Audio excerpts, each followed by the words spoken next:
you'd never have a deal. You want me to say really terrible things about Putin and then say, "Hi, Vladimir, how are we doing on the deal?" That doesn't work that way. I'm not aligned with Putin. I'm not aligned with anybody. I'm aligned with the United States of America and for the good of the world. I'm aligned with the world, and I want to get this thing over with. You see the hatred he's got for Putin. It's very tough for me to make a deal with that kind of hate. He's got tremendous hatred, and I understand that, but I can tell you the other side isn't exactly in love with, you know, him either. So it's not a question of alignment. I'm aligned with the world. I want to get the thing set. I'm aligned with Europe. I want to see if we can get this thing done. You want me to be tough? I could be tougher than any human being you've ever seen. I'd be so tough. But you're never going to get a deal that way. So that's the way it goes. All right, one more question. Hey, I want to respond to this. So look, for 4 years in the United States of America, we had a president who stood up at press conferences and talked tough about Vladimir Putin, and then Putin invaded Ukraine and destroyed a significant chunk of the country. The path to peace and the path to prosperity is maybe engaging in diplomacy. We tried the pathway of Joe Biden of thumping our chest and pretending that the President of the United States' words mattered more than the President of the United States' actions. What makes America a good country is America engaging in diplomacy. That's what President Trump is doing. Can I ask you? Sure. Yeah? Yeah. Okay. So he occupied it, our parts, big parts of Ukraine, part of East and Crimea. So he occupied it on 2014. So during a lot of years, so I'm not speaking about just Biden, but those time was Obama, then President Obama, then President Trump, then President Biden, now the President Trump, and God bless, now President Trump will stop him. But during 2014, nobody stopped him. He just occupied and took. He killed people. You know what the contact 2015. 2014. 2014 and 2014. 2014. Yeah. So I was not here. Yeah, but that's exactly right. Yes, but during 2014 till 2022, yeah, the situation the same. The people have been dying on the contact line. Nobody stopped him. You know that we had conversations with him, a lot of conversation, my bilateral conversation, and we signed with him, me, like a new president. In 2019, I signed with him the deal. I signed with him, Macron and Merkel, we signed ceasefire. Ceasefire. All of them told me that he will never go. We signed him with gas contract. Yes, but after that, he broken this ceasefire. He killed our people, and he didn't exchange prisoners. We signed the exchange of prisoners, but he didn't do it. What kind of diplomacy, J.D., you are speaking about? What do you mean? I'm talking about the kind of diplomacy that's going to end the destruction of your country. Yes, but if you Mr. President, with respect, I think it's disrespectful for you to come into the Oval Office and try to litigate this in front of the American media. Right now, you guys are going around and forcing conscripts to the front lines because you have manpower problems. You should be thanking the President for trying to bring an end to this conflict. Have you ever been to Ukraine that you say what problems we have?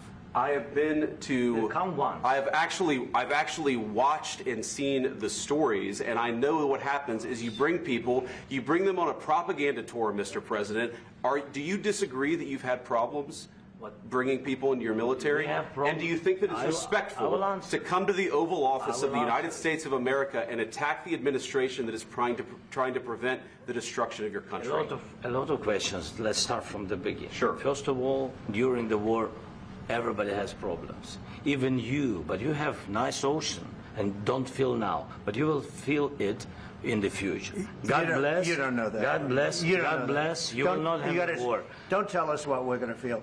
We're trying to solve a problem. Don't tell us what we're going to feel. I'm not telling you. Because you're in no position to dictate that. That's exactly Remember what this. You're in no position to dictate what we're going to feel. We're going to feel very good. You will feel influence. We're going to feel very good and very strong. You will feel influence. You're right now not in a very good position. You've allowed yourself to be in a very bad position, and he happens to be right about it. From the very beginning of the war. You're not in a good position. You don't have the cards right now. With us, you start having Not cards. playing But cards. right now, you I'm don't. very Yeah, you're playing serious, cards. Mr. President. You're I'm playing very cards. serious. You're I'm gambling the with the president lives in of war. millions of people. You think- You're gambling with World War What do you- III. what do you You're speak about? gambling with What do you World speak War about? III. And You- what you're doing is very disrespectful to the country, this country. That's with back all to you. respect to your Far country. more than a lot of people said very they respect. should have. Have you said thank you once this A lot entire of meeting? times. No, in this Even entire meeting, today. have you said thank Even you? today. You went to Pennsylvania and campaigned for the opposition in October. Offer some words of appreciation for the United States of you America speaking about? and the president who's trying to save your country. Please, you think that if you will speak very loudly about the war, you He's can... not speaking loudly. He's not Yeah. speaking loudly. Your country's Can I- in big can- trouble. can I Wait a answer? minute. No. Can You've I done a lot answer? of talking. Your country is in big trouble. I know. You're not I winning. know. You're not winning this. I, You have a damn we- good chance of we are coming out staying- okay because of Mr. us. President, we are staying in our country, staying strong from the very beginning of the war. We've been alone, and we are thankful. I said thanks You haven't in been this alone. cabinet, You and haven't not been only alone. in this We cabinet. gave you, through I this said thank stupid you. president, $350 billion. You voted we gave for you your military president. equipment, You and your voted men for are your brave, president. but they had to use our military. What about West If again? you didn't have You our invited military me- equipment, you invited if me you to didn't speak- have our military equipment, this war would have been over in 2 weeks. In 3 okay? days, I heard it from Putin. In 3 days, this is something Maybe new. less. In 2 weeks, of course, yes. It's going to be a very hard thing to do business like this. I tell you. Just say thank you. I said a lot of accept times that there, thank you accept to that, American people. accept that there are disagreements, and let's go litigate those disagreements rather than trying to fight it out in the American media when you're wrong. We know that you're wrong. But you see, I think it's good for the American people to see what's going on. I over understand, here. sir. I think it's I very understand. important. That's why I kept this going so long. You have to be thankful. You don't have the I'm cards. thankful. You're buried there. Your people are dying. tell you You're again, running low I on know. soldiers. Don't- Listen, don't, please, you're running Mr. low on President. soldiers. It would be a damn good thing. Mr. And then President. then you tell us, I don't want a ceasefire. I don't want a ceasefire. I want to go and I wanted this. Look. If you could get a ceasefire right now, I tell you, you take it so the bullets stop flying and your men stop getting killed. Of course, we want to stop the war. But you're saying you don't want a ceasefire. But I said to you, I want a ceasefire. with guarantees. Because you'll get a ceasefire faster than an agreement. Ask our people about ceasefire, what they think. That wasn't doesn't with matter me. for you what- that what wasn't this with me. means. It That was with wasn't with you. a guy named Biden, who was not a smart person. This That is was your, with, this that was is with your Obama. president. It was your president. Excuse me. That was with Obama, who gave you sheets, and I gave you javelins. Yes. I gave you the javelins to take out all those tanks. Obama gave you sheets. In fact, the statement is Obama gave sheets and Trump gave javelins. You got to be more thankful, because let me tell you, you don't have the cards. With us, you have the cards. But without us, you don't have any cards. One more question to Mr. Vice President. I'm sorry, here. It's going to be a tough deal to make, Um, because the attitudes have to change. what if Russia breaks ceasefire? What if Russia breaks peace talks? What do you do then? I understand that it's a heated conversation right now. What are you but saying? what She's if asking, Russia- what if Russia Putin breaks the breaks ceasefire? for the- What if anything? What if a bomb drops on your head right now? But they have Okay? broken What if they ceasefire broke it? many I don't know. They broke it with Biden, because Biden, they didn't respect him. They didn't respect Obama. They respect me.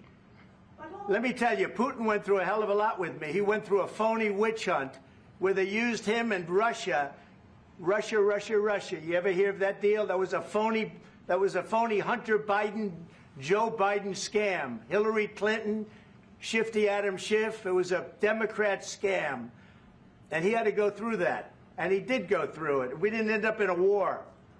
And he went through it. He was accused of all that stuff. He had nothing to do with it. It came out of Hunter Biden's bathroom. It came out of Hunter Biden's bedroom. It was disgusting. And then they said, oh, the laptop from hell was made by Russia. The 51 agents. The whole thing was a scam. And he had to put up with that. He was being accused of all that stuff. All I can say is this. He might have broken deals with Obama and Bush, and he might have broken them with Biden. He did, maybe. Maybe he didn't. I don't know what happened. But he didn't break them with me. He wants to make a deal. I don't know if you can make a deal. The problem is I've empowered you to be a tough guy. And I don't think you'd be a tough guy without the United States. And your people are very brave. But you're either going to make a deal or we're out. And if we're out, you'll fight it out. I don't think it's going to be pretty, but you'll fight it out. But you don't have the cards. But once we sign that deal, you're in a much better position. But you're not acting at all thankful. And that's not a nice thing. I'll be honest, that's not a nice thing. All right, I think we've seen enough. What do you think? Huh? This is going to be great television, I will say that. All right. We'll see what we can do about putting it together. Guys, let's go. Guys, come on, let's go. We'll see. I don't know. All right, guys. Guys, come on. Please. Hey, come on. Let's go. Guys, come on. Let's move, please. Please.